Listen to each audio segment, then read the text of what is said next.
नमस्कार, जम्मू कश्मीर की खास खबरें देख रहे हैं आप सब और मैं हूं आपके साथ पल्लवी जम्वाल।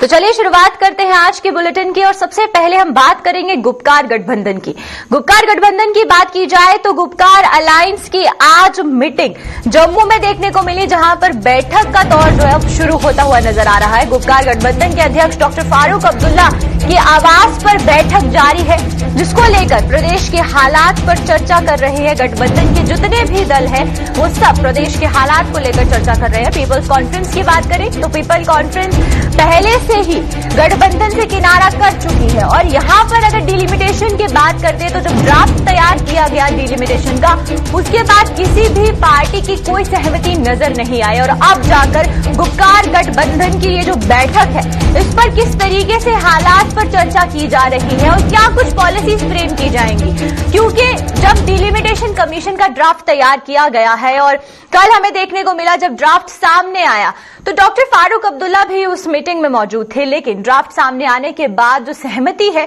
वो किसी भी पार्टी की नजर नहीं आ रही है। और एनसी की अगर बात करते हैं तो एनसी ने साफ कर दिया है कि अगर ये इस तरीके की डिलिमिटेशन का ड्राफ्ट तैयार होता है तो उनकी तरफ से कोई भी सहमति नहीं दी जाएगी। लेकिन अब ये जो मीटिंग की जा रही है इसका क्या कुछ नतीजे निकल कर आएंगे और प्रदेश के हालातों के बारे में बात करें तो पॉलिटिक्स जो है जम्मू कश्मीर की उसमें क्या कुछ फेरबदल हो सकता है डिलिमिटेशन के ड्राफ्ट के बाद, वो भी देखना होगा। तो ज्यादा जानकारी के लिए हमारे साथ हमारे ब्यूरो चीफ विनोद कुमार जी यहां पर जुड़ चुके हैं। तो चलिए आइए विनोद जी से जानते हैं कि आखिरकार ये जो मीटिंगों का दौर यहां पर शुरू हो चुका है इससे आने वाले समय में क्या कुछ बड़ा बदलाव देखने को मिल सकता है। तो विनोद जी, पहले मेरा आपसे सवाल ये रहेगा कि अगर हम बात करें डिलिमिटेशन के ड्राफ्ट की, तो जब ड्राफ्ट तैयार किया गया तो उसके बाद से गुपकार गठबंधन की जो मीटिंग है वो सामने आई है, तो प्रदेश के हालातों को लेकर क्या कुछ बदलाव हो सकता है आने वाले दिनों में इस ड्राफ्ट के नतीजे से?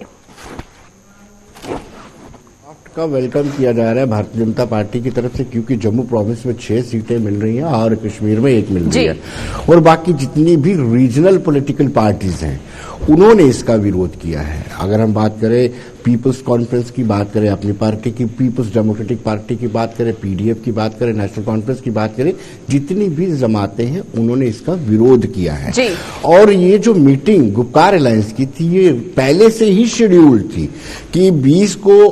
डिलिमिटेशन कमीशन की मीटिंग होनी है और 21 को गुपकार अलायंस की मीटिंग होनी है। लेकिन इसमें चर्चा की जा रही है कि इसका विरोध कैसे किया जाए। हालांकि अगर हम परिसीमन आयोग की बात करें, डिलिमिटेशन कमीशन की बात करें तो उन्होंने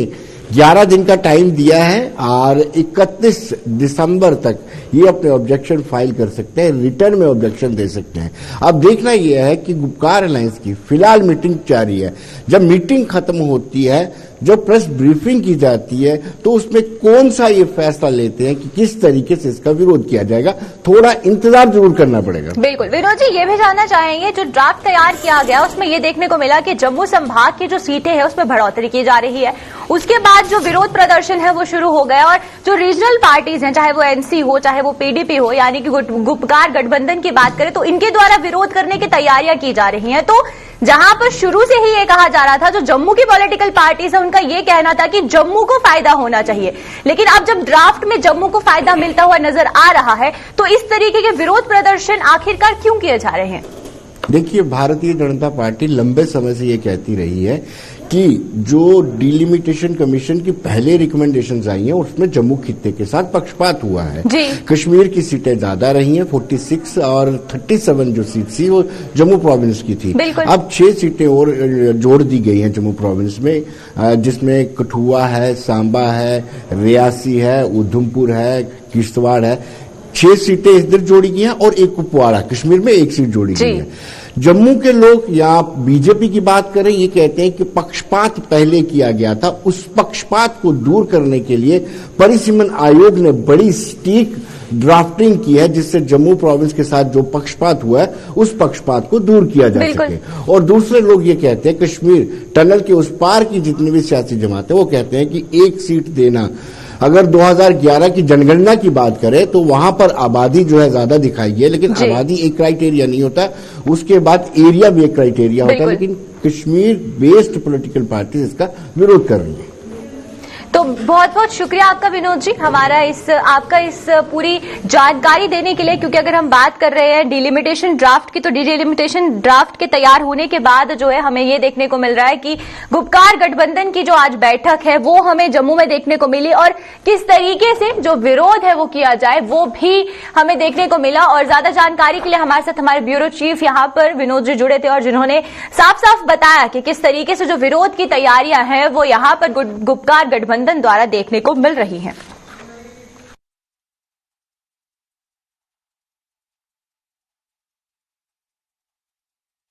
तो चलिए अब कश्मीर की तरफ रुख करते हैं और कश्मीर की बात करते हैं। और वहीं पर मौसम के मिजाज की अगर बात की जाए तो अब कश्मीर में शुरू हुआ साल के सबसे सर्द मौसम का दौर, और उसी के साथ साथ चिल्लई कलां की शुरुआत आज से होती है, जिससे कि लोगों को अब कपकपाने वाली ठंड का सामना करना पड़ेगा। और वहीं पर कई इलाकों में जल स्रोत भी जम चुके हैं, और कई इलाके ऐसी हैं जहां पर कम बर्फबारी के बावजूद भी काफी ज्यादा ठंड देखने को मिल रही है। और कश्मीर में सैलानियों का भी आना शुरू हो गया है। और वहीं पर आपको बता दें कि कश्मीर सैलानी जो पहुंच रहे हैं उनका भी ये कहना है कि चिल्लई कलां की जो ठंड है उसका वो लुत्फ उठाने वहां पहुंचे हैं। और लेकिन ठंड की अगर बात की जाए तो जल स्रोत पूरे तरीके से वहां जम चुके हैं, और बर्फबारी जिन इलाकों में कम हुई है वहां पर भी हमें देखने को मिल रहा है कि किस तरीके से जो ठंड है उसमें बढ़ोतरी होती जा रही है। टेम्परेचर माइनस में भी कुछ एरिया में जो टेम्परेचर है वो माइनस में पहुंच चुका है। और इसी के साथ आपको बताएं कि चिल्लई कलां जब शुरू होता है तो इस दौर में जो ठंड है उसमें काफी ज्यादा वृद्धि हो जाती है, और जो टेम्परेचर है उसमें जो गिरावट है वो दिन ब दिन देखने को मिलती है। और आप अपनी तस्वीरों में भी साफ देख सकते हैं टीवी स्क्रीन पर कि किस तरीके से जो ठंड है वो जो पानी तक है वो जम चुका है, और बच्चे कांगड़ी का सहारा लेकर अपने आप को गर्म रखने की कोशिश कर रहे हैं। और यहीं पर ठंड में किस तरीके से वृद्धि होती जा रही है, और पर्यटन के हवाले से भी बात करेंगे कि कश्मीर को कितना ज्यादा फायदा होगा, क्योंकि बर्फबारी देखने के लिए जो सैलानी है वो दूर दूर से कश्मीर का रुख करते हैं। तो चलिए आइए, ज्यादा जानकारी के लिए हमारे साथ हमारे सीनियर साथी इरफान यहां पर जुड़ चुके हैं। तो चलिए आइए इरफान से जानते हैं। इरफान, पहले बात करेंगे चिल्लई कलां की। तो चिल्लई कलां की जो ठंड है वो हमें देखने को मिल रही है, और तस्वीरें भी साफ बयां कर रही है कि कितनी ज्यादा ठंड वहां पर पड़ रही है। तो इसको लेकर जो जनजीवन है उस पर किस तरीके का असर पड़ रहा है, चाहे हम इलेक्ट्रिसिटी की बात करते हैं या फिर पानी की सुविधा की बात करें?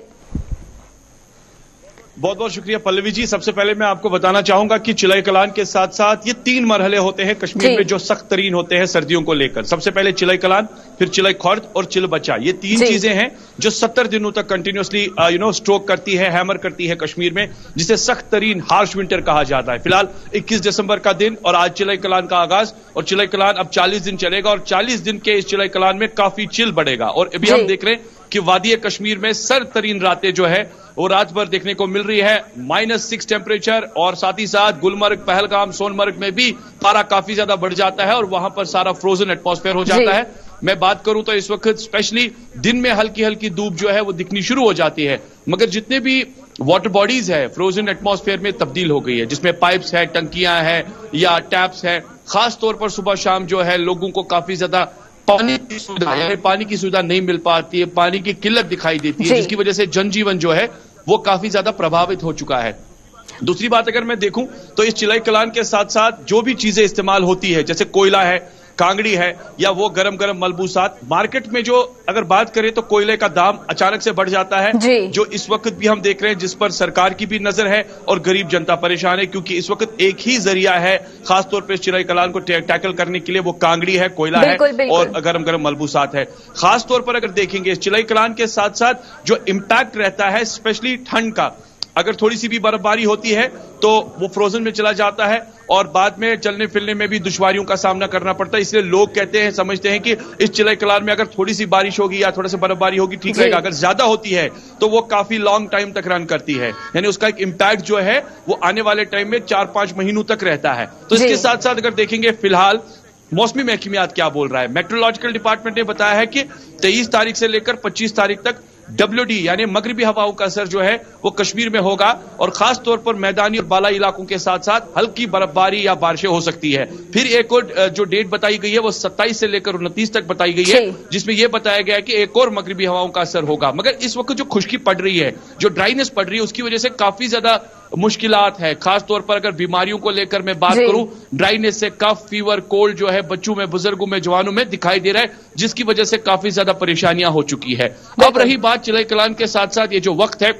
अब 40 दिन का गुजरता है और इस 40 दिन तक देखना होगा कि ये इसका इंपैक्ट जो है कश्मीर में कैसे रहेगा। डल झील को लेकर मैं बात करूं तो सुबह शाम डल झील के जो इंटरनल एक्सटर्नल एरियाज है, बाउंड्रीज है, वो भी जम जाती है और अगर टेम्परेचर इसी तरह से बढ़ा, यानी कि अगर इंक्रीजिंग ऑर्डर पे माइनस चला गया तो डल फ्रोजन हो जाएगा और उसके बाद जो दिक्कतें हैं खासतौर पर शिकारा वालों को वो काफी ज्यादा बढ़ेगी, क्योंकि लास्ट टाइम में हमें याद है नवंबर के महीने में बर्फबारी हुई थी और उसका इंपैक्ट जो है लॉन्गर रन के लिए चला था। अब दूसरी बात जिस तरीके से आपने कहा है, अगर हम टूरिज्म की बात करते हैं तो पर्यटक भी इस समय कश्मीर का रुख करते हुए नजर आते हैं, क्योंकि विंटर स्पोर्ट्स शुरू होते हैं, विंटर कार्निवल शुरू हो जाते हैं इस समय में। तो टूरिज्म के हवाले से किस तरीके की जो तस्वीरें हैं वो कश्मीर से निकल कर आ रही हैं?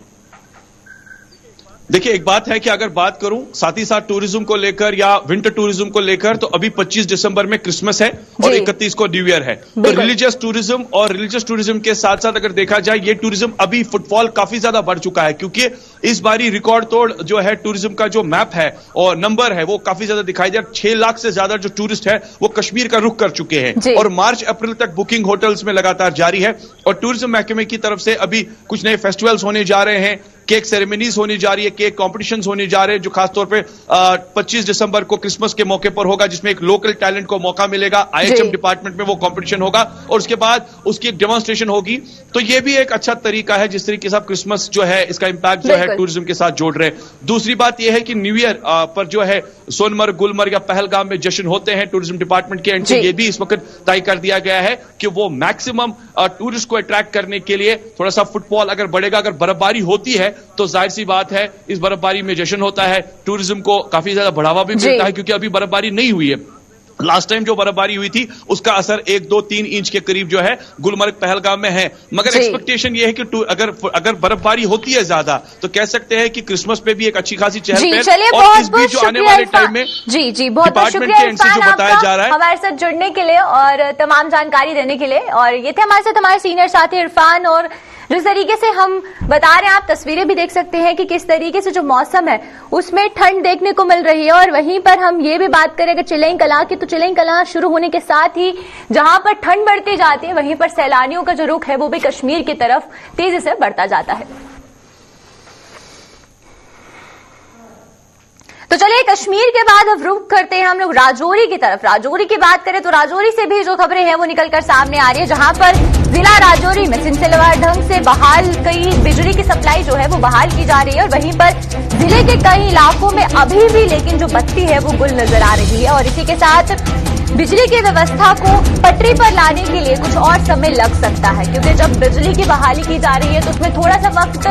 की जो प्रशासन है वो ये कह रही है कि थोड़ा सा वक्त और लग सकता है। वहीं पर कई इलाके ऐसे हैं जहां पर बिजली की सप्लाई को बहाल होने में अभी लोगों को और परेशानियों का समय जो वक्त है वो लग सकता है और उनको और भी अभी परेशानियां झेलनी पड़ सकती है। लेकिन कुछ ऐसे इलाके हैं राजौरी के जहां पर बिजली सप्लाई को बहाल कर दिया गया है, लेकिन कुछ ऐसे इलाके हैं जो पिछले कई दिनों से बिजली की रोशनी के लिए तरस रहे हैं। और वहीं पर आपको बता दें कि जब इंडियन आर्मी को हैंडओवर किए गए थे पावर ग्रिड स्टेशन, तो उस बीच राजौरी हो चाहे पुंछ और राजौरी के बहुत से पावर स्टेशन थे जो इंडियन आर्मी को सुपुर्द कर दिए गए थे। लेकिन उसके बाद देखने को मिल रहा है कि बहुत से इलाके हैं जहां पर अभी तक बिजली नहीं आई है। लेकिन पूरा क्या कुछ इन्फॉर्मेशन आ रही है राजौरी से, तो ज्यादा जानकारी के लिए हमारे साथ हमारे संवाददाता जमशीद यहां पर जुड़ चुके हैं। तो चलिए आइए जमशीद से जानते हैं।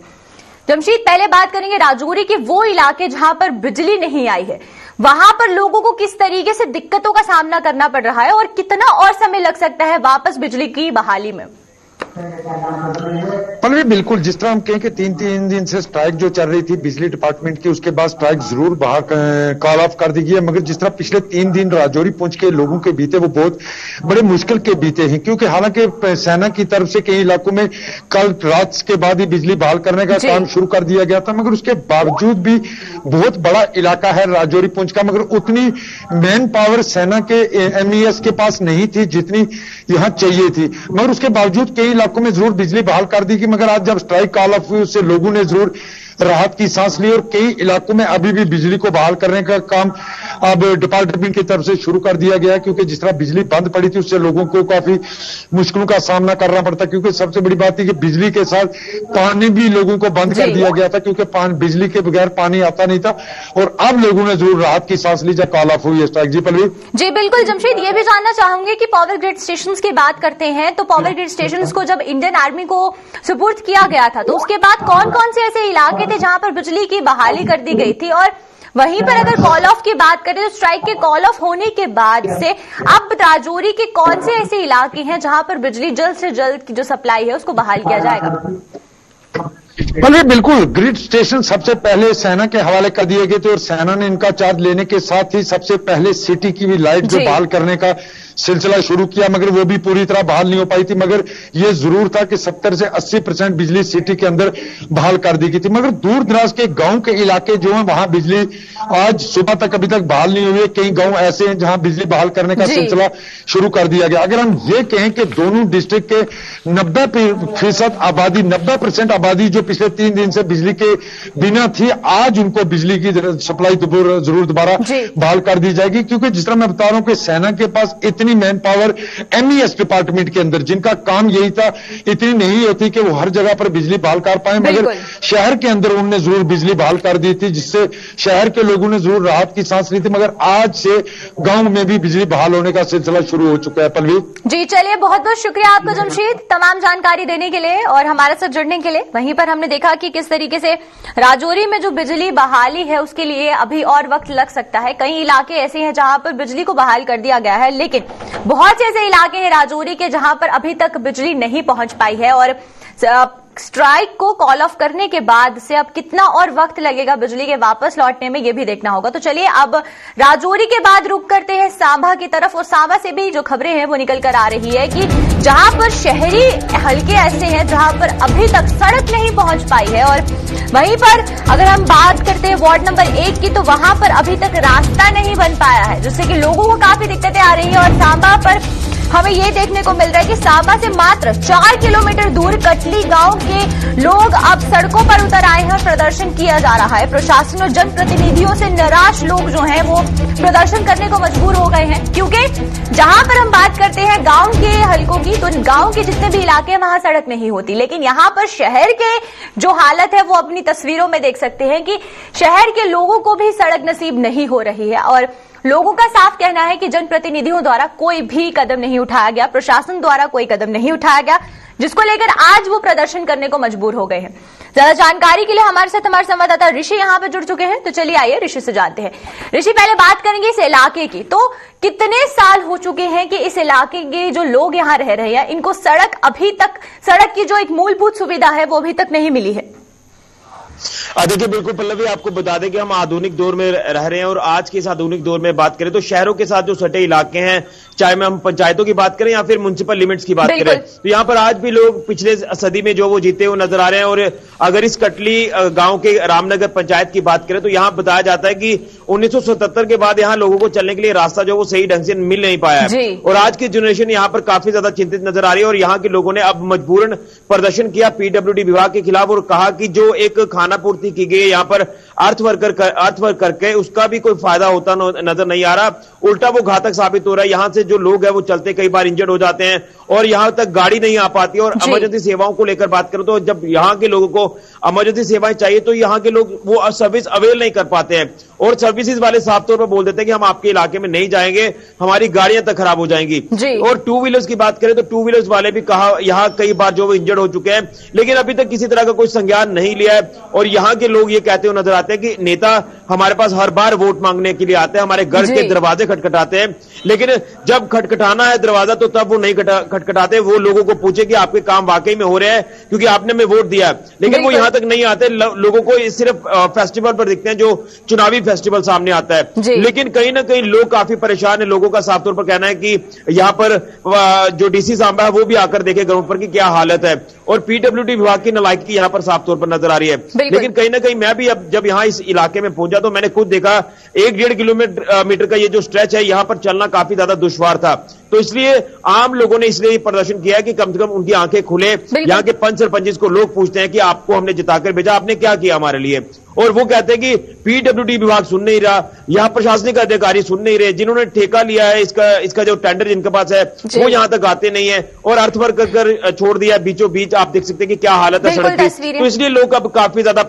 परेशान है। लोगों ने कहा कि अगर हमारा ये रास्ता जल्द नहीं बनाया गया तो आने वाले दिनों में जब नेता यहां हमारे पास वोट मांगने के लिए आएंगे तो उनको वोट नहीं, उनको जूते पड़ेंगे, उनको डंडे पड़ेंगे, इस तरह का लोगों का कहना है। तो रोष देखकर आप अंदाजा लगा सकते हैं कि आज कितनी दिक्कत में, परेशानी में ये लोग हैं, लेकिन उनकी सुनवाई आज तक नहीं हो पा रही। 1977 के बाद आज भी लोग एक रास्ते के लिए तरस रहे हैं, चलने के लिए। यहाँ बच्चे स्कूल जाने वाले हैं, उनको दिक्कतें पेश आ रही हैं। अगर कोई यहाँ पर जो डिलीवरी होगी किसी महिला की तो उसको कितनी दिक्कतों का सामना करना पड़ेगा। तो ये सारी चीजें लेकर जो प्रशासन को चलना चाहिए, यहाँ ग्राउंड पर पहुंचना चाहिए और देखना चाहिए कि वाकई में क्या क्या दिक्कतें यहाँ के लोगों को पेश आ रही है ताकि उसका हल, निपटारा जल्द हो पाए। बिल्कुल ऋषि, तस्वीरें जो है वो साफ बयां कर रही है कि जो सड़क है उसकी क्या कुछ हालत बनी हुई है और लोग जो है प्रदर्शन करने को मजबूर हो गए हैं। तो चलिए, बहुत बहुत शुक्रिया ऋषि आपका हमारे साथ जुड़ने के लिए और तमाम जानकारी देने के लिए। तो ये थे हमारे साथ हमारे संवाददाता ऋषि, और वहीं पर आप देख सकते हैं तस्वीरों में कि सड़क की क्या कुछ हालत बनी है, जिसको लेकर अब लोग प्रदर्शन करने को मजबूर हो गए हैं। प्रशासन और जनप्रतिनिधियों के खिलाफ जो प्रदर्शन है वो किए जा रहे हैं।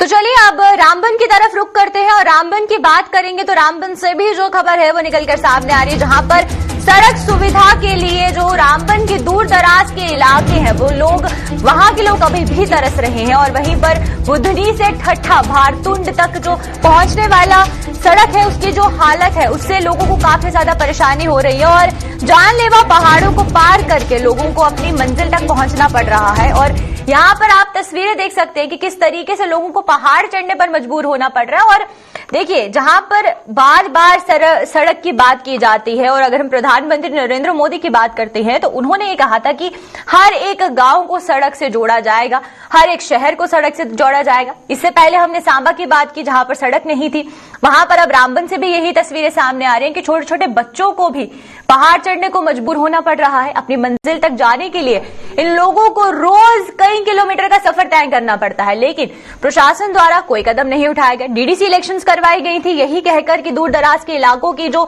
सुविधा है उसको ठीक किया जाएगा, वहां पर लोगों को हर तरीके की सुविधा मुहैया करवाई जाएगी। लेकिन अभी तक लोगों की जो हालत है वो आप साफ देख सकते हैं टीवी स्क्रीन पर। तो चलिए, ज्यादा जानकारी के लिए हमारे साथ हमारे संवाददाता नदीम यहां पर जुड़ चुके हैं। चलिए आइए उनसे जानते हैं। नदीम, जानना चाहेंगे कि ये कौन सा इलाका है जहां पर लोग अभी भी सड़क के लिए तरस रहे हैं और अभी भी पहाड़ चढ़ने को मजबूर है? जी बिल्कुल, देखिए पल्लवी, मैं आपको एक चीज बता दूं कि डिस्ट्रिक्ट डोडा के ब्लॉक 80 का एक इलाका है जो पंचायत चक्का A2, चक्का A1, जहाँ पे हम देखें कि इसका कुछ इलाका जो है डिस्ट्रिक्ट रामबन के साथ, जिसमें पंचायत का में भी वो भी इलाका इसी के साथ है जी। जहाँ तक वहाँ के इलाका की बात करें तो काफी बर्फबारी उस इलाका में होती है और इस दौरान लोगों के सामने कई तरह की मुश्किल पैदा हो जाती है। देखिए, जब बर्फबारी होगी तो बीमार को अस्पताल तक पहुंचाना, बिल्कुल रोड कनेक्टिविटी ना हो तो आपकी मुश्किल किस तरह का इजाफा कर देती है, ये एक मिसाल है। इसका अंदाजा लगाया जा सकता है अब इंतजार में लोगों की तरफ से भी, और जिन लोगों ने आज तक इस इलाकों को सिर्फ एक वोट बैंक के बतौर इस्तेमाल किया, लोगों से बात करें तो इनका ये कहना था कि जनाब हमारे पास जो भी सियासी लीडर आते हैं, चाहे वो असेंबली इलेक्शन के दौरान हो, पार्लियामेंट्री इलेक्शन के दौरान हो, डीडीसी इलेक्शन की बात करें जो हाल ही में हुए हैं, फिर पंचायत राज इलेक्शन हो, तो हर एक की तरफ से ये कहा जाता है कि जनाब हम तो आपके मुतालबात हल करेंगे, आपके मसाइल हल करेंगे, उनको आसानी में तब्दील करेंगे जी। असल 70 या 75 साल से इन लोगों की मुश्किलात का हल नहीं हुआ है। आज भी ये लोग घोड़े और खच्चरों पर सामान लादकर एक जगह से दूसरी जगह ले जाते हैं। कई बार लोगों का ये कहना था कि बीमार को सड़क तक पहुंचाने से पहले ही वो दम तोड़ देता है क्योंकि रोड कनेक्टिविटी नहीं है। लोगों ने ये चीज भी कही कि सियासी रहनुमा जो हमारे पास आए, सिर्फ इलेक्शन के दौरान आए, वोट बटोरा, जैसे ही वोट हासिल हुआ, चाहे जीत हासिल हुई, जो भी हारे या जीते, लेकिन हमारा हाल देखिए जब दोबारा इलेक्शन आते हैं तो कहीं ना कहीं अब ये चीज है कि आज लोगों ने ये उम्मीद जाहिर की है कि आने वाले वक्त में जो है शायद हमारे मुतालबात की तरफ ध्यान दिया जाएगा या दिया जाना चाहिए, ताकि हमारी जो मुश्किलात है, हर तरफ इस वक्त रोडों के जाल बिछाए जा रहे हैं, रोड को जो है क्वालिटी वाली रोड बनाया जा रहा है, मैक्सिमाइज किया जा रहा है। बिल्कुल। फिर इस इलाके को नजरअंदाज क्यों किया है? अगर इस तरफ हम देखेंगे हर तरफ रोड है, लेकिन यही इलाका है जहाँ पे रोड नहीं है। तो लोगों की यही डिमांड थी कि अगर हमें रोड फैसिलिटी मिल जाए तो हमारे पास जो बिल्डिंग मटीरियल है वो सस्ते दामों में पहुंचेगा, बीमारों को अस्पताल पहुंचा पाएंगे, यहाँ के बच्चे जो है कॉलेज और स्कूल जा पाएंगे, तो कहीं न कहीं आसानी होगी जब इस एरिया में रोड पहुंचेगी। दीपाली जी, चलिए बहुत बहुत शुक्रिया नदीम आपका हमारे साथ जुड़ने के लिए और तमाम जानकारी देने के लिए। तो ये थे हमारे साथ हमारे संवाददाता नदीम, और वहीं पर आप देख सकते हैं तस्वीरें कि जिस तरीके से लोगों को आज तक सड़कें नहीं मिली है यहाँ पर, और दूर दराज के इलाकों की बात की जाए तो लोगों का यही कहना है कि रोड कनेक्टिविटी ना होने की वजह से उनको काफी परेशानी होनी जो है झेलनी पड़ती है। और साथ ही साथ अगर हम अस्पताल की बात करें तो अस्पताल भी यहाँ पर मौजूद नहीं है, और सिर्फ मूलभूत सुविधाओं की बात करें तो मूलभूत सुविधाओं से ये लोग अभी तक वंचित चल रहे हैं। तो चलिए अब तक की जम्मू कश्मीर की खास खबरों में फिलहाल इतना ही। मुझे दीजिए इजाजत, नमस्कार।